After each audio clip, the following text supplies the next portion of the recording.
A 2000s iconic pop star experiencing her darkest nights. A rapper driven to depression after a fellow superstar criticized him. A beloved actor who spent a year on death row. Before they ended up on The Masked Singer, these stars endured serious tragedies.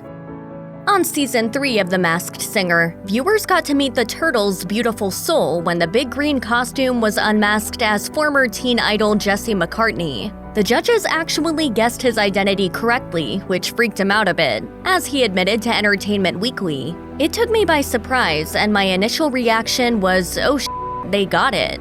I just tried to play it as cool as I could, but definitely inside that mask, I was freaking out." You crushed it, man. Thank you, guys.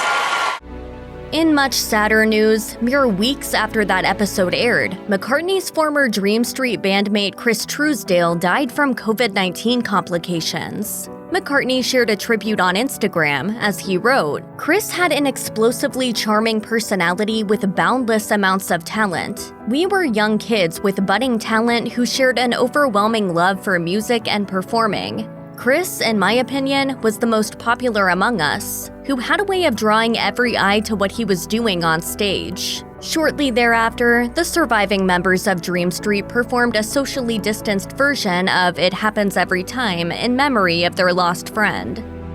March 11, 2020 was an odd day for many reasons, most of it related to the looming COVID-19 pandemic. Tom Hanks and Rita Wilson announced that they'd tested positive. Then President Donald Trump addressed the nation, and the NBA suspended its season.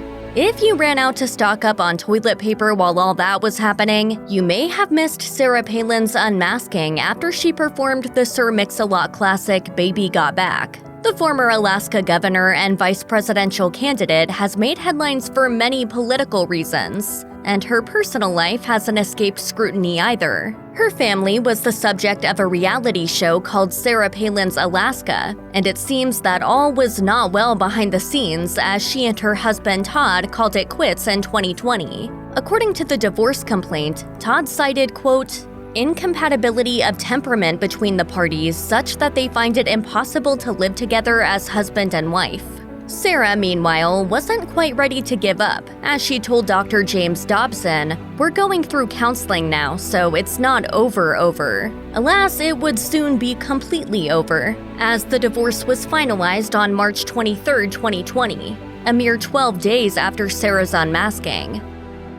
On Queer Eye, Bobby Berk and the rest of the Fab Five turn hapless people into the confident humans they were always meant to be. It's fitting then that he was the caterpillar on The Masked Singer. Berk is out and proud nowadays, but it wasn't always so easy for him. On an episode of Queer Eye that took place in a church community, he opened up about religious trauma from his youth that still affects him to this day. As he recalled to Attitude magazine, "The only time I'd heard about being gay was in church, and that was that those people have horns. They're the devil. They're an abomination." Wow. I wouldn't step foot in your church today.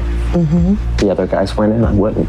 Wow, why? Because I told myself I'd never go back to a church. When Berk came out and left the church, that also meant leaving home and a period of time sleeping in his car. The Queer Eye church episode was so stressful for him that he nearly quit the show, although he ultimately saw the value of going through with it. As he recounted to Attitude, "The producer called me and said, 'Don't do it for the church. Do it for all the little bobbies who are still sitting in those churches. Do it for them in the hope that the church won't do to them what it did to you.' And so I said I'd do it for the kids who were still being taught self-hate." Legendary singer Patti LaBelle was revealed as the voice behind the flower on Season 2 of The Masked Singer. It was without question one of the most haunting costumes on a show filled with haunting costumes. According to LaBelle, she was advised during her time on the show not to hide her distinctive vocal chops. As she revealed to Entertainment Weekly, "I was kinda confused. I said, okay, well the only voice that came out was the one that they thought, which was Patti LaBelle." The diva was 75 when she competed on the show, but she once tearfully admitted to Oprah Winfrey that she didn't think she would live past 45, due to the loss of several family members to cancer. As she revealed to Self in 2021, "I lost 3 sisters and a great friend to cancer before they turned 50. My sisters died of colon cancer and lung cancer, and my friend died of breast cancer." So after losing them, I was petrified that 50 would be my death point. In addition to her still thriving career as a singer and sweet potato pie maven, LaBelle now works as an advocate ensuring that people get early cancer screenings. On The Masked Singer Season 3, the elephant turned out to be none other than pro skateboarder Tony Hawk. Alas, his performance of The Cure's Friday I'm in Love failed to impress, to say the least. As he admitted to Entertainment Weekly after being eliminated, "I felt like I might have gotten in over my head." Back in 2003, Hawk had a near-death experience while, weirdly enough, wearing another animal costume. While dressed in a gorilla suit for an episode of MTV's Wild Boys, he fell off a circular ramp dubbed the Loop of Death. It proved to be a frighteningly apt name.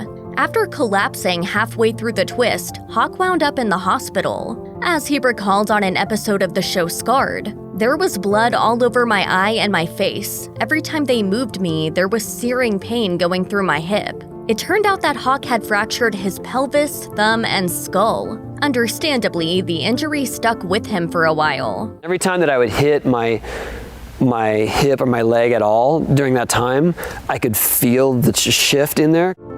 Wiz Khalifa was the chameleon on Season 5 of The Masked Singer. He made it all the way to the finale and ultimately finished in 3rd place. In week 4 of that season, his clue package indicated that he'd lost someone close to him who was mistreated when she was younger because of her identity. As it turned out, that was in reference to his sister Lala, who died back in 2017. As he tweeted at the time, "The loss of my sibling has been the hardest thing I've had to deal with, but with your prayers and well wishes, my family will get through this." As Khalifa's mother Peachy revealed to Distractify, Lala had died from lymphoma, which went untreated due to her fear of medical intervention. Lala was also transgender, which was likely related to the use of rainbows in the chameleon's clues. T-Pain won the first season of The Masked Singer dressed as the Monster, thus proving that even though he's mostly known for autotune, he also has incredible natural vocal chops. Just to hear all the compliments and to hear everybody praising you so much, it was pretty cool. Being able to prove his talent on a high-profile stage was important to T-Pain, especially in light of the fact that he later revealed that he'd endured depression for years due to the reaction from his industry peers over his music. On an episode of Netflix's This Is Pop, he recounted a conversation he'd had with R&B superstar Usher, who apparently told him that he'd had a negative impact on the industry. And that's the very moment that started like a 4-year depression for me. This wasn't the first time that T-Pain had opened up about his mental health, as he told The New Yorker in 2014, "When people say I suck and I should kill myself, I don't really feel good about that." After T-Pain's admission made headlines, Usher insisted to Billboard that the two were all good. But T-Pain told Insider that they hadn't spoken and that he'd had to come to terms with it on his own. Early 2000s teen pop sensation JoJo appeared on The Masked Singer Season 5 as the Black Swan, and she ultimately finished in 2nd place. She credited the experience with her drive to release new music. As she told Entertainment Weekly, "If it wasn't for the show, I really don't know that I would be in the mental space that I'm in now to write and perform and to feel confident again." After JoJo became the youngest solo artist to ever have a song top the Billboard charts, she disappeared for a while due to record label disputes. During her time away, she also struggled with drugs and alcohol. As she admitted to Uproxx, "There were definitely nights that I stumbled out of clubs and that I blacked out. I needed to be buzzed to feel okay. I would go to the edge, stand on my tiptoes on the edge, and then come back. I should be dead." But JoJo's fear of dying ultimately drove her towards sobriety. As she put it to Uproxx, "I would have ended up like my dad, just going to sleep one day and not waking up." The singer has turned her family's substance use into art. In particular, as she revealed to People magazine, her dad's passing inspired the song Save My Soul from her 2016 album Mad Love. Prolific movie star Danny Trejo stopped by The Masked Singer Season 5 as the raccoon. He was ultimately eliminated after singing the Johnny Cash classic Ring of Fire. Speaking of places that Johnny Cash sang about, Trejo himself knows a thing or two about California's Folsom Prison, having served time there and at other prisons for drug dealing and armed robbery. On one occasion at Soledad State Prison, he was even involved in a riot and wound up on death row for striking a guard, as he revealed to The Guardian in 2012. They said I threw a rock and hit the lieutenant in the head, but you know what? I did hit him in the head with a rock, but I wasn't throwing it at him. I was throwing it at a group of guys and he happened to be hit. And as Trejo recalled to NME in 2020, they were gonna send us to the gas chamber, so I remember making a deal with God and saying, if you let me die with dignity, I will say your name every day, and I will do whatever I can for my fellow man. In an interview with Vlad TV, Danny Trejo recalled, "Please don't let me cry and scream, just let me go." There were no witnesses willing to testify to Trejo's actions during the riot, so he was subsequently released. He worked as a drug rehabilitation counselor for 16 years before he was cast in his first film, and the rest is Hollywood history.